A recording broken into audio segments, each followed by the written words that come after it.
So hey guys, welcome back to another video, and in this video we are going to discuss Australia after class 12। उसका मतलब क्या है?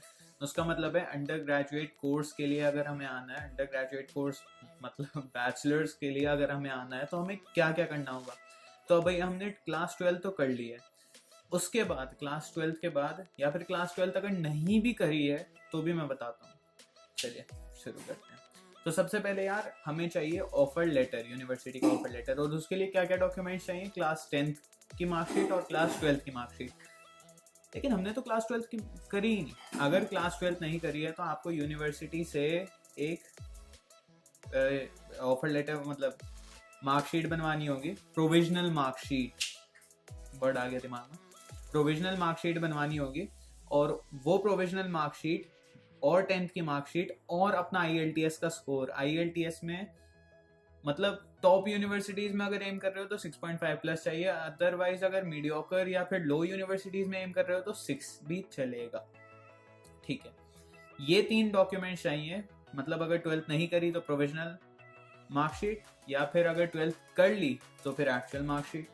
ठीक है, इन 3 को तुम दोगे अपने काउंसलर को।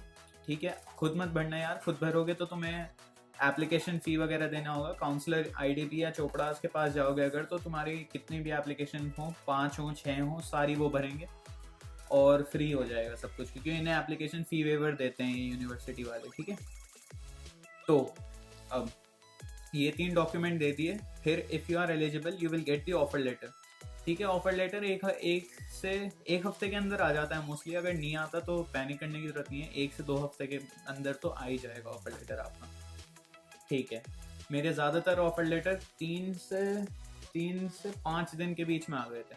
ठीक है, ओके, अब ऑफर लेटर आ गया है हमारे हाथ में। अब आता है असली टास्क, जो कि है वीज़ा।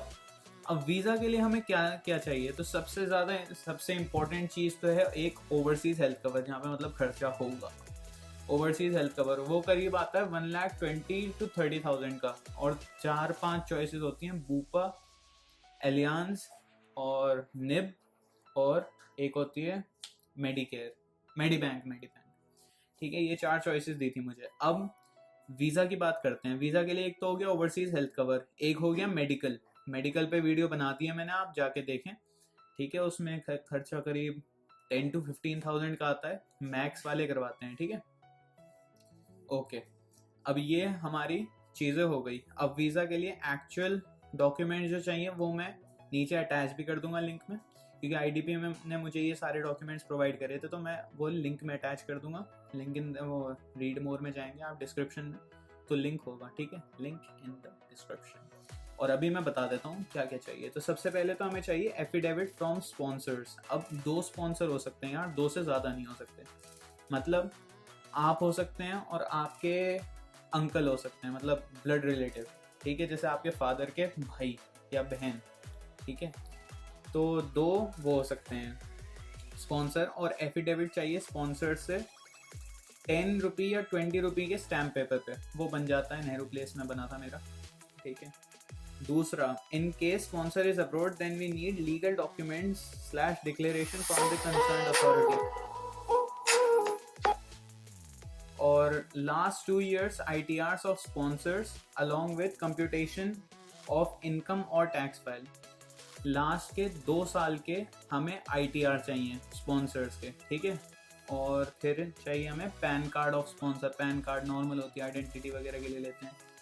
फिर CA स्टेटमेंट चाहिए हमें स्पॉन्सर्स के। CA स्टेटमेंट बनाएगा कि ये प्रॉपर्टी है, और या फिर ये मतलब एक तरह से ऐसा समझ लो कि इतना लिक्विड मनी है। लिक्विड मनी चाहिए होता है मेन ऑस्ट्रेलिया के लिए।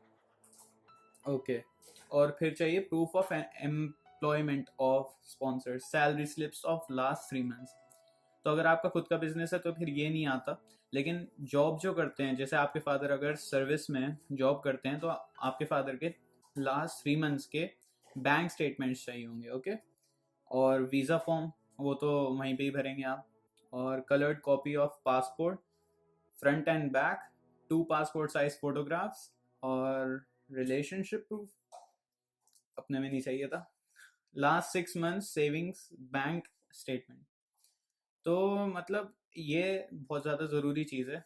काफ़ी लोग इसे नज़रअंदाज कर देते हैं कि लिक्विड मनी होना चाहिए, मतलब बैंक में होना चाहिए मनी। ये नहीं कि हमारे पास इतने की प्रॉपर्टी है इसे बेचकर हम मतलब वो कर सकते हैं, लेकिन लिक्विड मनी चाहिए होता है जो बैंक में हो या एफडी में हो, फिक्स डिपॉजिट में हो, ठीक है।